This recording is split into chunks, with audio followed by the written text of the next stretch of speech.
Pred 25 leti je bila Bezjakova ulica že zaprta.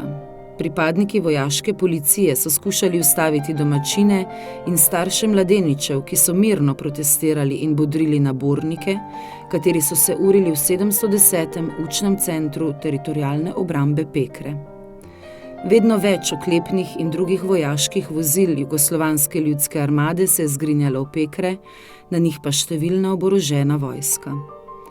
Skrbno načrtovana akcija Jugoslovanske ljudske armade je želela preprečiti oziroma ustaviti miren osamosvojitveni proces.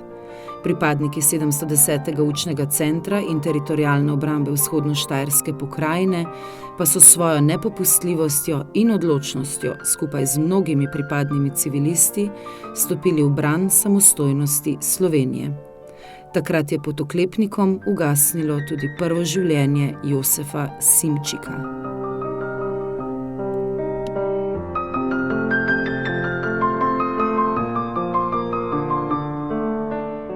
Če se vrnem nazaj v čas pred 25 leti, moram reči, mi je na nek način v začetku bilo malo težko, no zdaj pa, ko sem tukaj na kraju teh dogodkov, spomini kar prihajajo. Prihajajo in tudi občutki. Jaz sem tu delal oziroma začel delati kot psiholog v učnem centru, psiholog, ki naj bi se ukvarjal z človeškimi stiskami, zadevami, specifiko dela, ki je vezana na doživljanje tega novega načina usposabljanja. 23. maja je bil pa en preobrat, ki na nek način je pomenil tudi ene nove, tudi zame osebno, pa tudi za vse ostale pripadnike ene nove izkušnje. Soočeni smo bili z vojaško agresijo, trije bovi so pridrveli dejansko. Jaz sem jih zagledal iz svoje pisarne, tekel do poveljnika čete in takrat smo začeli pobirati oziroma zbirati orožje, ki smo ga imeli, tudi armbruste, in se na nek način postavljati proti agresorju.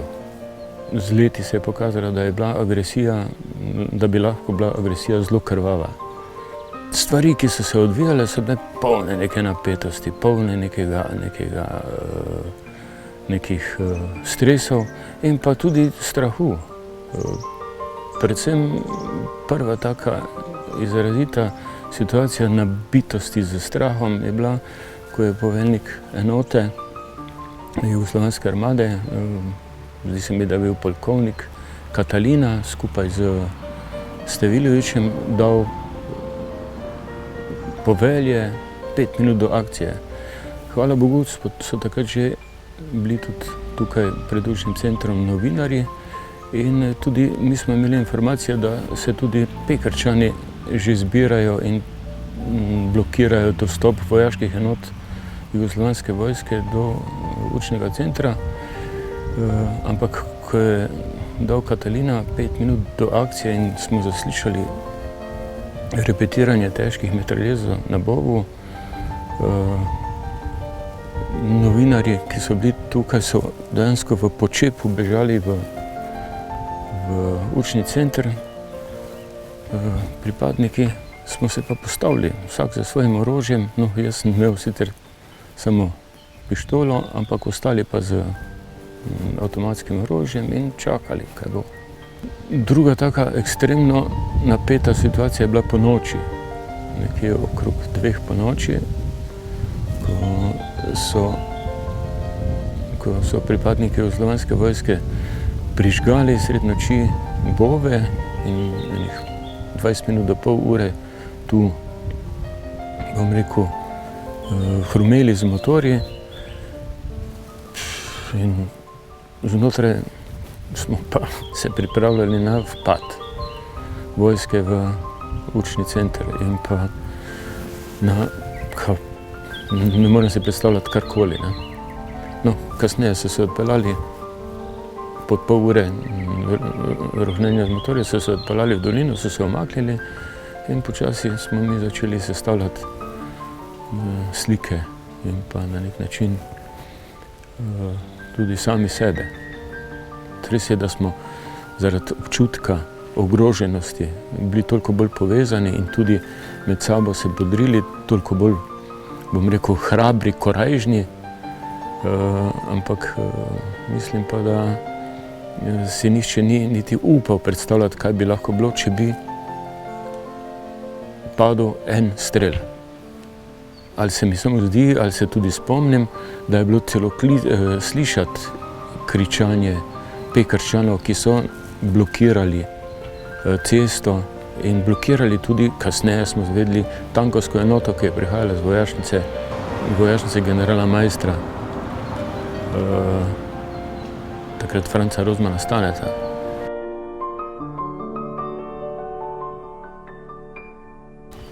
Dejstvo je, da ta povezanost je trajala ves čas vojne. Tudi takrat, ko smo se na nek način preselili ali pa umaknili iz učnega centra Pekre, premaknili smo se v Kočevsko Reko zaradi podatkov, da bo učni center napaden. In ta premik je bil na nek način tudi neka nova izkušnja.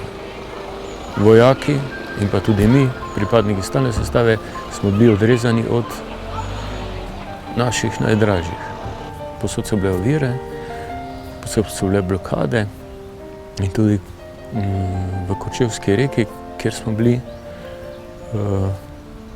bili bombardirani.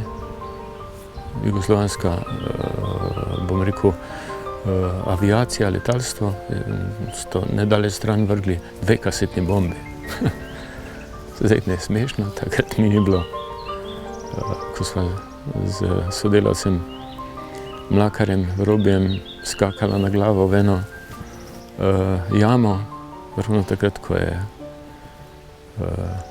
je razneslo tiste 2 kasetni bombi, kaj pa vem, mogoče nekih 800 metrov stran leti, da se zdaj prav ne spomnim. Ampak dejansko izkušnja,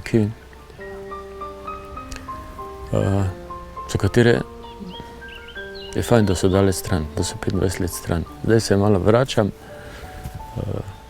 malo tudi podoživljam, predvsem to povezanost, ki nas je na nek način, v katero smo bili primorani in tudi nam je dala moč za to, da smo sploh delovali tako, smo delovali. Zgodovina Maribora je zgodovina mesta heroja.